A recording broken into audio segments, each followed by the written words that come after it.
फिर भाइयों ने कुएं के अंदर फेंक दिया, फिर मिस्र के बाजार में बेचे गए, फिर उस शहर के अंदर एक वक्त रहे।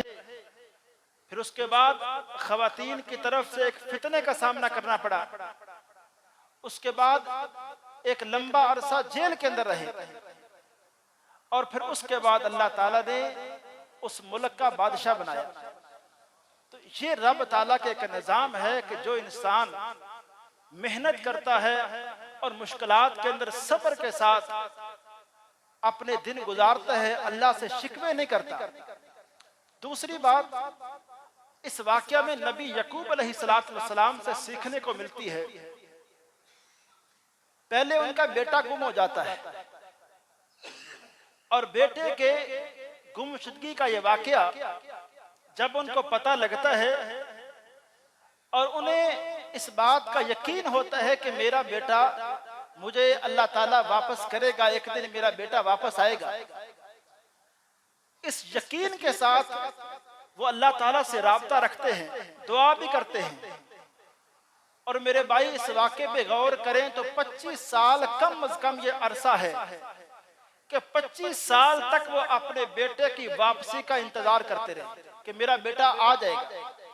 25 साल के बाद उन्हें एक और खबर आती है कि जो भाई मिस्र की तरफ गए थे उनमें से 2 भाई उधर कैद में आ गए हैं और बाकी बेटों ने आके खबर दी कि अब्बा जान, हमारे तो 2 भाई और पकड़े गए हैं। पहले एक बेटा वैसे गुम है, अब 2 बेटे वहां पकड़े गए हैं, उनकी खबर आ गई है। उनके वालिद ने इस मौके पे भी ये कहा फसब्रुन जमील, सब्र ही बेहतर है। पहले यहाँ दूसरे मौके पे उन्होंने कहा मुझे उम्मीद है अनकरीब मेरे ये 3 बेटे जो गुम हो चुके हैं, मेरी आंखों से दूर हैं, 3 बेटे वापस आ जाएंगे। और ऐसी मुश्किल की घड़ी में वो वालिद जो इंतजार करते करते अपने बेटे की जुदाई में रो रो के जिसकी आंखें चली गई थी, वो बाप अपने बेटों को नसीहत करता है कि मेरे बेटो ला तयअसू मिन रौहिल्लाह, कभी भी अल्लाह की रहमत से नाउमीद नहीं होना। ये जिंदगी के अंदर एक मैसेज है, सबक है कि हम जिंदगी के अंदर जैसी कैसी मुश्किलात का सामना करें, अल्लाह ताला की रहमत से कभी हम नाउमीद ना हो। तीसरी बात, नबी यकूब अलैहिस्सलाम से हमें यह सबक मिलता है कि अल्लाह ताला से मांगना कैसे है, अल्लाह ताला से एक इंसान को कैसे एक ताल्लुक रखना चाहिए।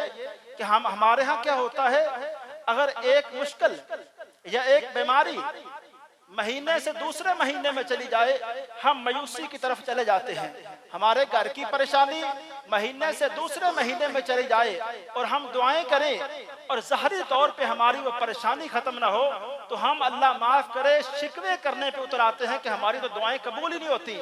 हम फिर अपने ऐसे रस्तों की तरफ, ऐसे रस्तों, ऐसे जगहों की तरफ हम जाना शुरू कर देते हैं जिनको हमें पता भी है कि यहाँ हमें कोई खैर मिलने वाली नहीं, अपने ईमान को बेच देते हैं। लेकिन मेरे भाई याद रखें इस बात को, कभी कभी एक इंसान अल्लाह से मांगे भी तो अल्लाह ताला इंसान को आजमाते हैं, और इतना आजमाते हैं कि नबी यकूब ने मेरे भाई सोचे भी ना, एक नबी, और किस तरह अपनी दुआ के अंदर वो अदब व अदाब के साथ अल्लाह से मांगते होंगे और रो रो के मांगते होंगे कि मेरा बेटा मिल जाए। लेकिन 25 साल तक अल्लाह ने नबी यकूब की दुआ को भी कबूल नहीं किया है। तो 25 साल के बाद देखें अल्लाह, बात हम जो मांगते हैं ना कि सेहत मांगते हैं, अपने कारोबार की खुशहाली मांगते हैं, अल्लाह ताला दूसरी तरफ हमें आजमा रहे होते हैं। तो हमें कभी भी अल्लाह ताला के हवाले से ये शिकवे वाले जुमले नहीं कहने चाहिए। हर वक्त हमारी जुबान पे ये होना चाहिए कि जैसे भी अल्लाह ने हालात रखे हैं, मुसलमानों का एक कंसेप्ट होना चाहिए ना, और है भी, कि हमारा अल्लाह कभी इंसानों के ऊपर, हमारे ऊपर जुल्म नहीं करता, और हमारा रब, हम जब भी बात करते हैं अल्लाह सुनता भी है, और हम जो भी मांगते हैं अल्लाह दे भी सकते हैं। तो जब अल्लाह से हम जो मांगते हैं वो दे भी सकते हैं, तो अगर वो चीज लेट हो जाए तो हमारा नजरिया होना चाहिए ना कि जो लेट हो रही है और मेरे मांगने में भी कोई खराबी नहीं है और उसके देने में भी कोई मसला नहीं है, तो फिर एक ही बात सामने आ जाती है कि अल्लाह की हिकमतें हैं। अल्लाह जब चाहे दे दे, इंसान बाज का जल्दी कर जाते हैं, अल्लाह के फैसले बड़ी हिकमतों वाले होते हैं।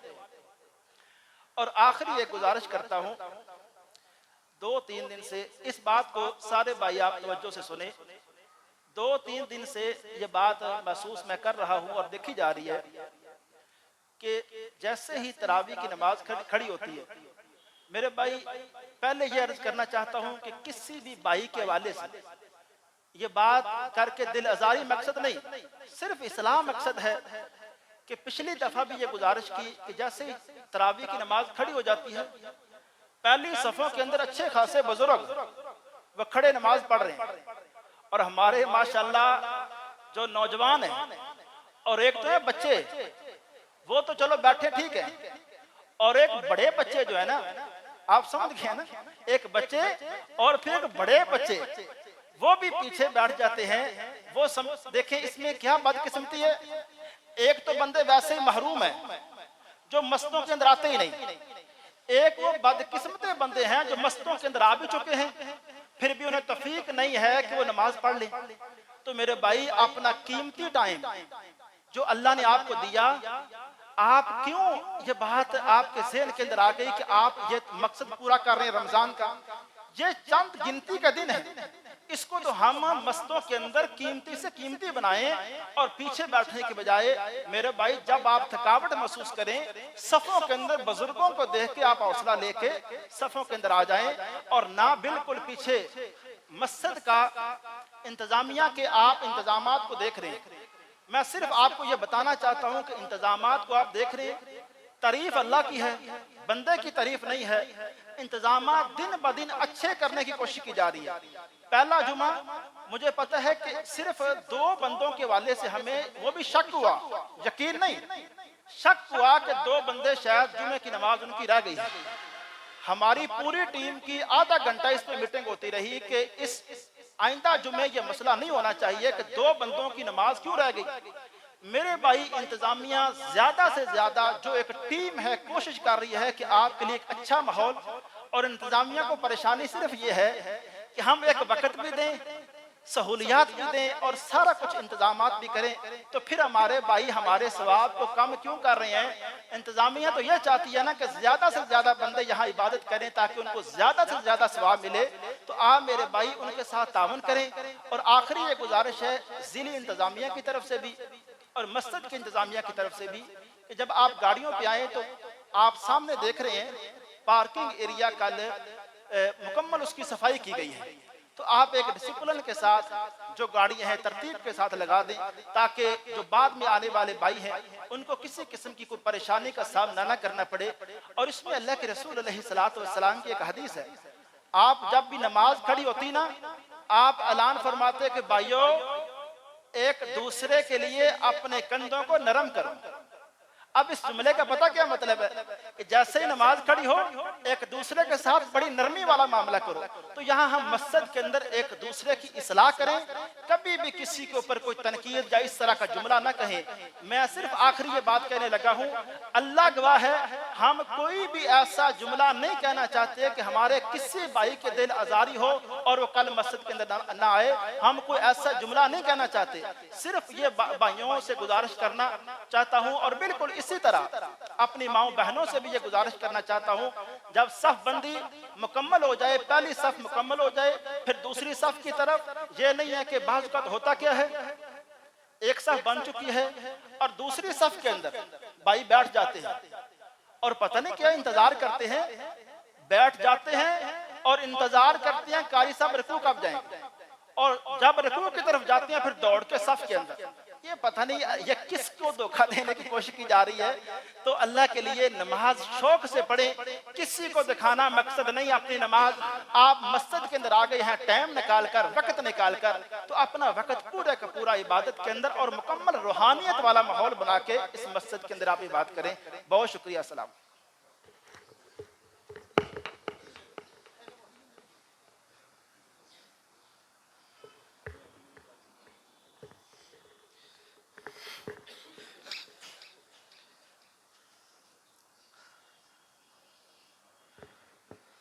अल्लाहु अकबर।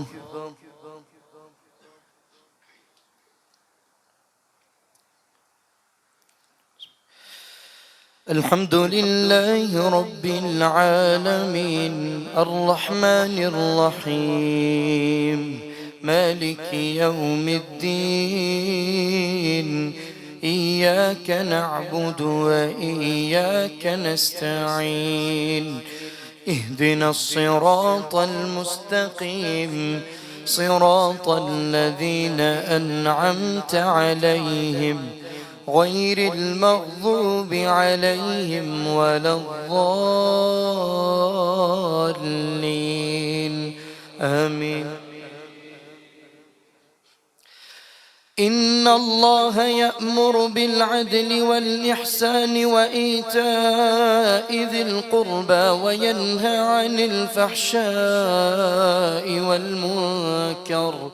والمنكر والبغي يعظكم لعلكم تذكرون. وأوفوا بعهد الله إذا عاهدتم ولا تنقضوا الأيمان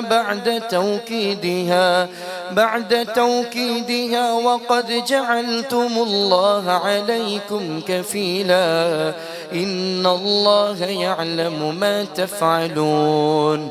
ولا تكونوا كالتي نقضت غزلها من بعد قوة أنكاثا تتخذون أيمانكم دخلا بينكم أن تكون أمة هي أربى من أمة إنما يبلوكم الله به وليبينن لكم يوم القيامة ما كنتم فيه تختلفون.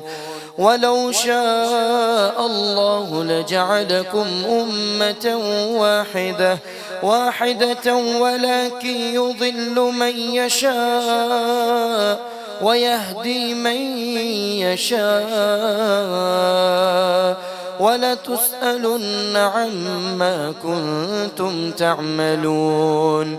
ولا تتخذوا أيمانكم دخلا بينكم فتزل قدم بعد ثبوتها وتذوقوا السوء بما صددتم عن سبيل الله ولكم عذاب عظيم. ولا تشتروا بعهد الله ثمنا قليلا إنما عند الله هو خير لكم إن كنتم تعلمون. ما عندكم ينفد وما عند الله باق ولنجزين الذين صبروا أجرهم بأحسن ما كانوا يعملون. من عمل صالحا من ذكر أو أنثى وهو مؤمن فلنحيينه حياة طيبة ولنجزينهم أجرهم بأحسن الذي كانوا يعملون. فإذا قرأت القرآن فاستعذ بالله من الشيطان الرجيم إنه ليس له سلطان على الذين آمنوا وعلى ربهم يتوكلون. إنما سلطانه على الذين يتولونه والذين هم به مشركون. وإذا بدلنا آية مكان آية والله أعلم بما ينزل قالوا إنما أنت مفتر بل أكثرهم لا يعلمون. قل نزله روح القدس من ربك بالحق ليثبت الذين آمنوا وهدى وبشرى للمسلمين. ولقد نعلم أنهم يقولون إنما يعلمه بشر لسان الذي يلحدون إليه أعجمي وهذا لسان عربي مبين. إن الذين لا يؤمنون بآيات الله لا يهديهم الله ولهم عذاب أليم. إنما يفتري الكذب الذين لا يؤمنون بآيات الله وأولئك هم الكاذبون. من كفر بالله من بعد إيمانه إلا من أكره وقلبه مطمئن بالإيمان ولكن من شرح بالكفر صدرا فعليهم غضب من الله وبئس المصير ولهم عذاب عظيم. ذلك بأنهم استحبوا الحياة الدنيا على الآخرة وأن الله لا يهدي القوم الكافرين. أولئك الذين طبع الله على قلوبهم وسمعهم وأبصارهم وأولئك هم الغافلون. لا جرم أنهم في الآخرة هم الخاسرون. ثم إن ربك للذين هاجروا من بعد ما فتنوا ثم جاهدوا وصبروا إن ربك من بعدها لغفور رحيم. الله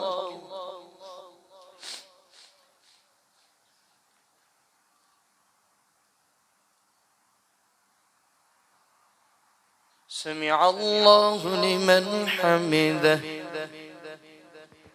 الله أكبر.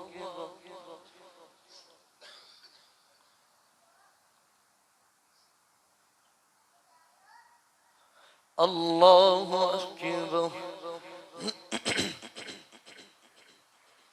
الله أكبر.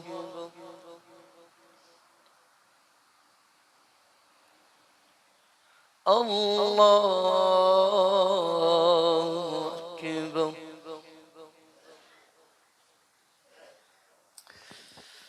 الحمد لله رب العالمين الرحمن الرحيم مالك يوم الدين. إياك نعبد وإياك نستعين. اهدنا الصراط المستقيم صراط الذين أنعمت عليهم غير المغضوب عليهم ولا الضالين آمين. يوم تأتي كل نفس تجادل عن نفسها وتوفى كل نفس ما عملت وهم لا يظلمون. وضرب الله مثلا قرية كانت آمنة مطمئنة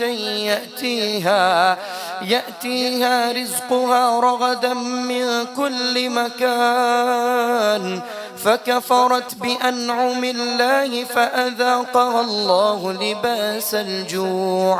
لباس الجوع والخوف بما كانوا يصنعون. ولقد جاءهم رسول منهم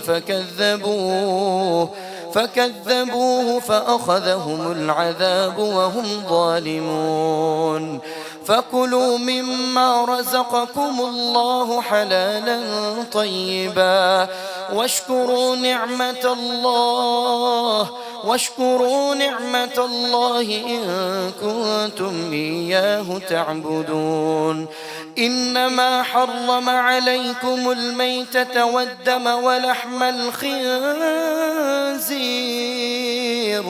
ولحم الخنزير وما أهل لغير الله به فمن اضطر غير باغ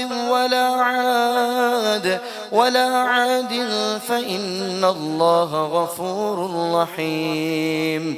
ولا تقولوا لما تصف ألسنتكم الكتاب هذا حلال وهذا حرام لتفتروا على الله الكذب يوم القيامة، على الله الكذب. إن الذين يفترون على الله الكذب لا يفلحون. متاع قليل ولهم عذاب أليم. وعلى الذين هادوا حرمنا ما قصصنا عليك من قبل وما ظلمناهم ولكن كانوا أنفسهم يظلمون. ثم إن ربك للذين عملوا السوء بجهالة ثم تابوا من بعد ذلك وأصلحوا إن ربك من بعدها لغفور رحيم. الله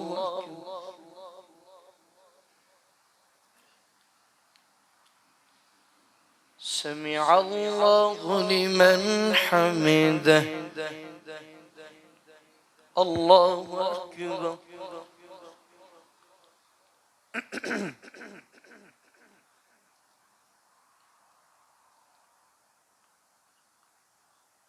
الله أكبر.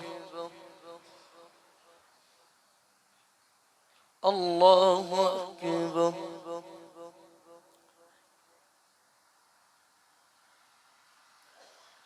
الله أكبر.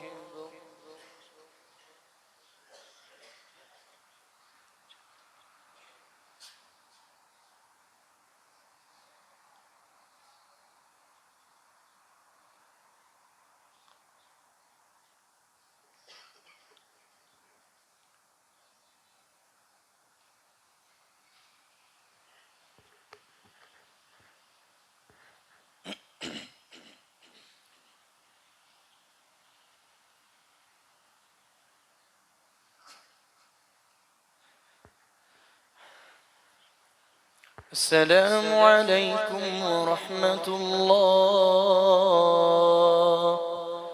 السلام عليكم ورحمة الله.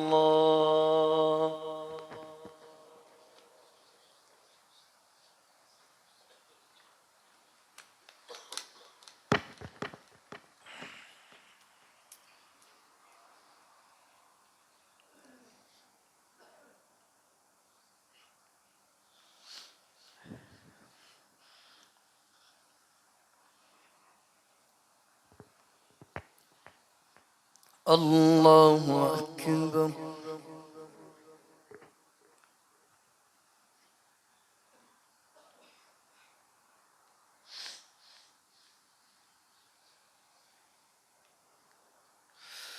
الحمد لله رب العالمين الرحمن الرحيم مالك يوم الدين.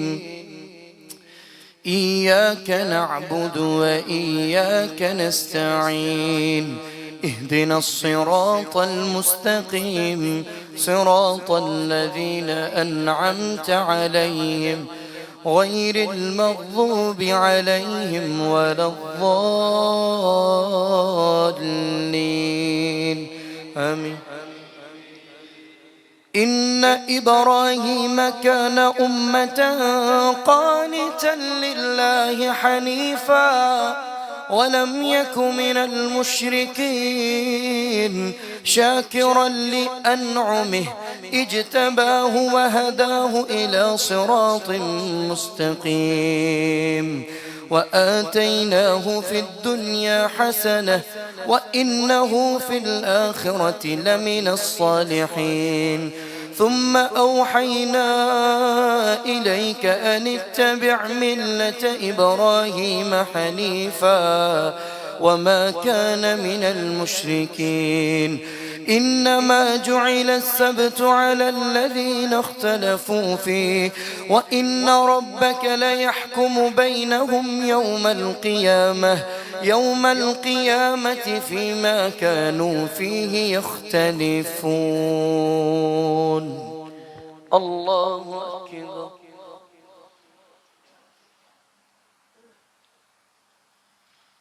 سمع الله لمن حمده.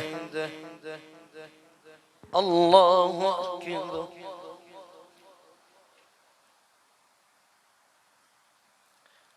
الله أكبر. الله أكبر.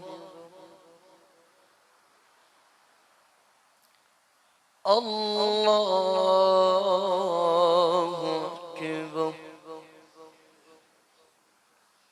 بسم الله.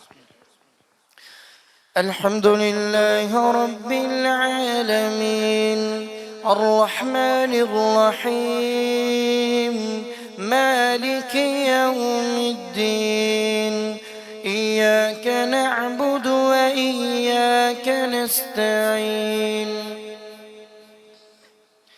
اهدنا الصراط المستقيم صراط الذين أنعمت عليهم غير المغضوب عليهم ولا الضالين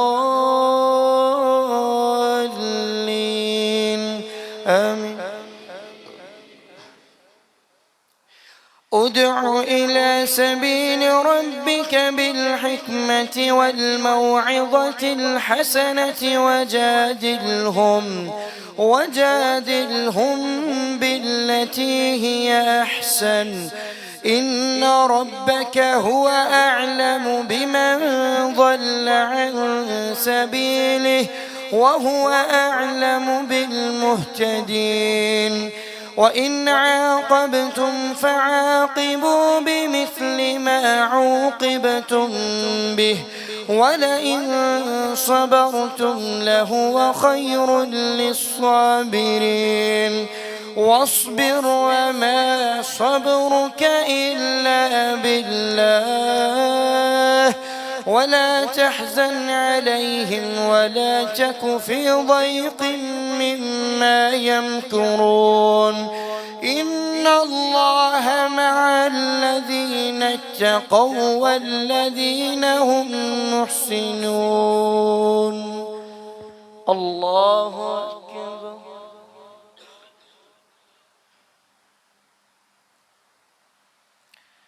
سمع الله لمن حمده. الله أكبر.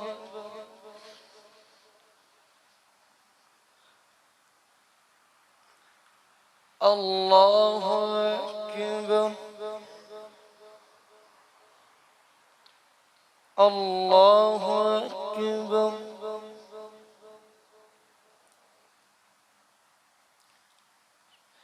الله أكبر.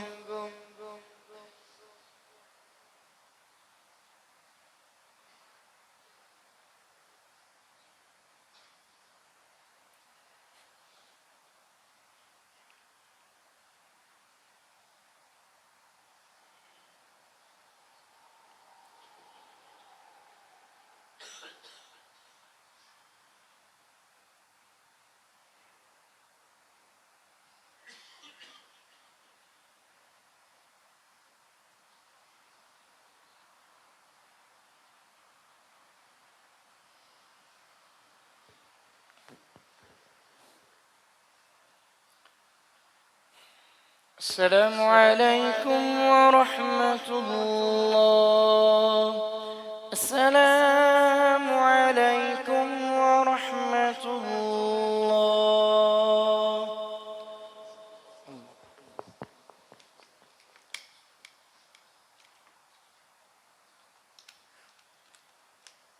الصلاة الوتر.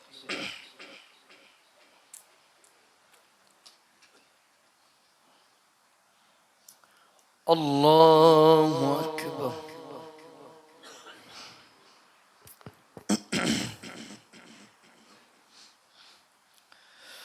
الحمد لله رب العالمين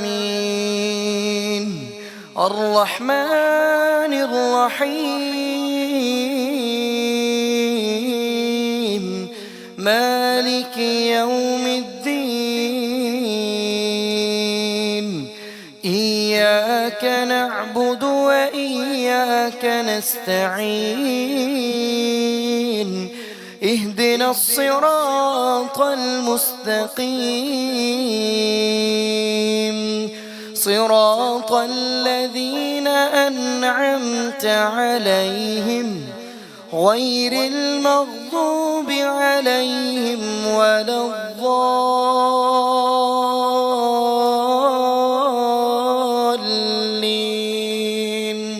آمين. قد أفلح من تزكى وذكر اسم ربه فصلى بل تؤثرون الحياة الدنيا والآخرة خير وأبقى إن هذا لفي الصحف الأولى صحف إبراهيم وموسى. الله أكبر.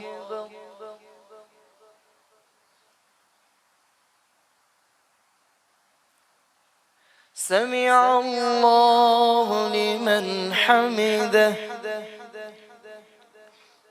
الله أكبر.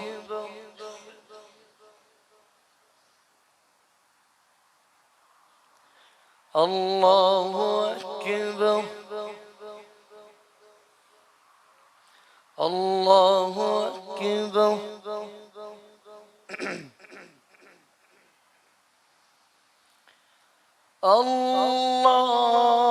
الله أكبر.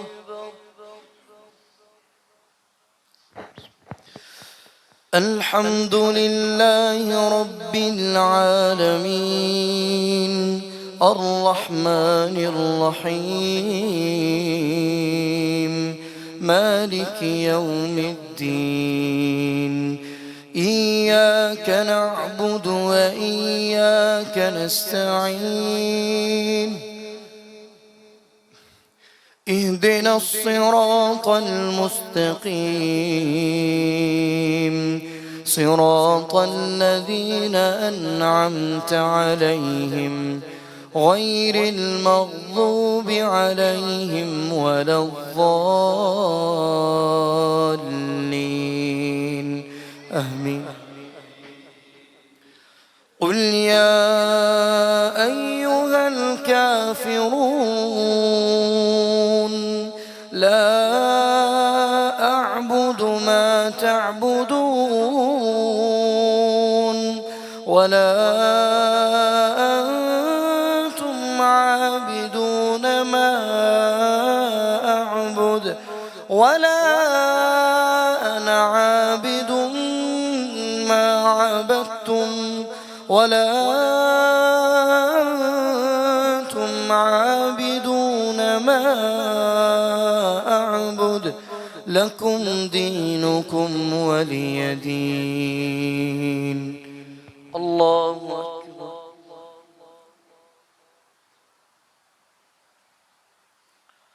سمع الله لمن حمده. الله أكبر.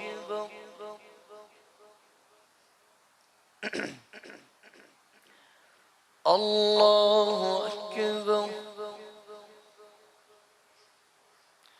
الله أكبر.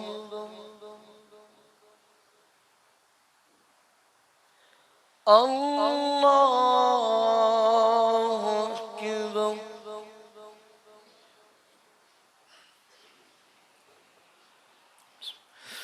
الحمد لله رب العالمين الرحمن الرحيم مالك يوم الدين إياك نعبد وإياك نستعين اهدنا الصراط المستقيم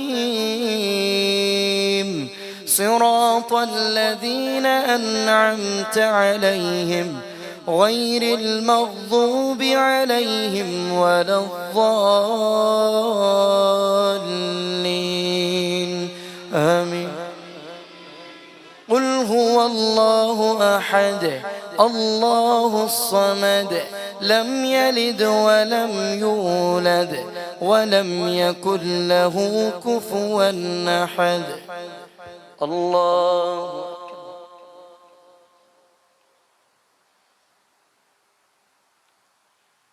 سمع الله لمن حمده. اللهم اهدنا فيمن هديت وعافنا فيمن عافيت وتولنا فيمن توليت وبارك لنا فيما أعطيت وقنا برحمتك واصرف عنا شر ما قضيت فإنك تقضي ولا يقضى عليك فإنه لا يذل من واليت ولا يعز من عاديت تباركت ربنا وتعاليت. نستغفرك اللهم من جميع الذنوب والخطايا ونتوب إليك. ربنا آتنا في الدنيا حسنة وفي الآخرة حسنة وقنا عذاب النار. اللهم اغفر لنا قبل الموت وارحم لنا عند الموت ولا تعذبنا بعد الموت ولا تحاسبنا يوم القيامة.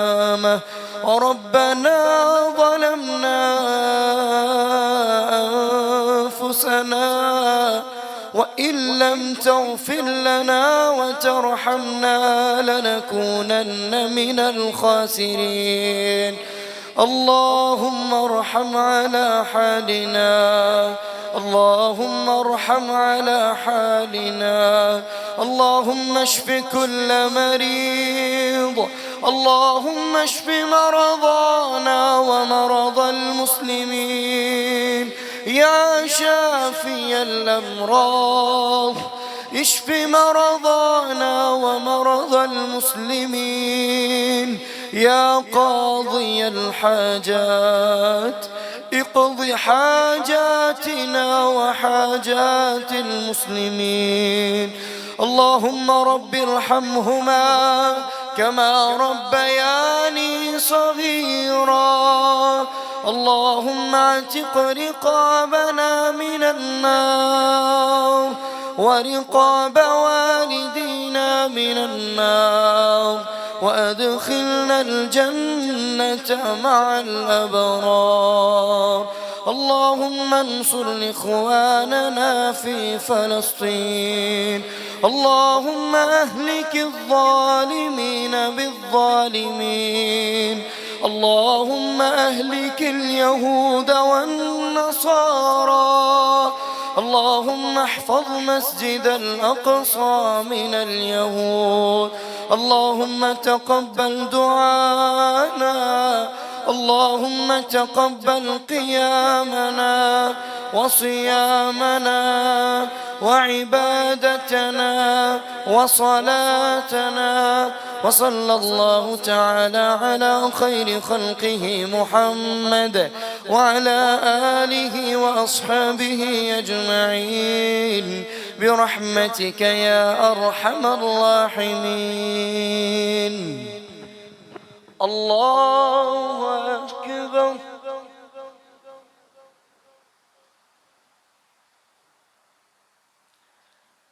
الله أكبر. الله أكبر.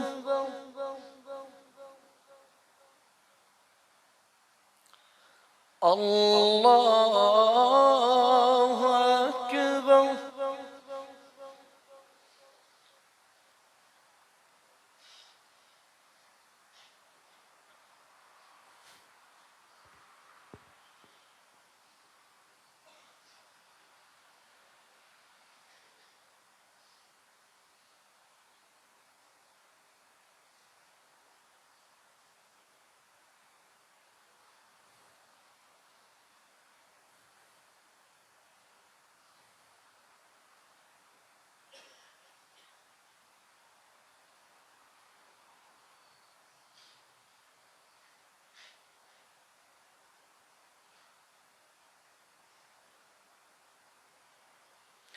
السلام عليكم ورحمة الله.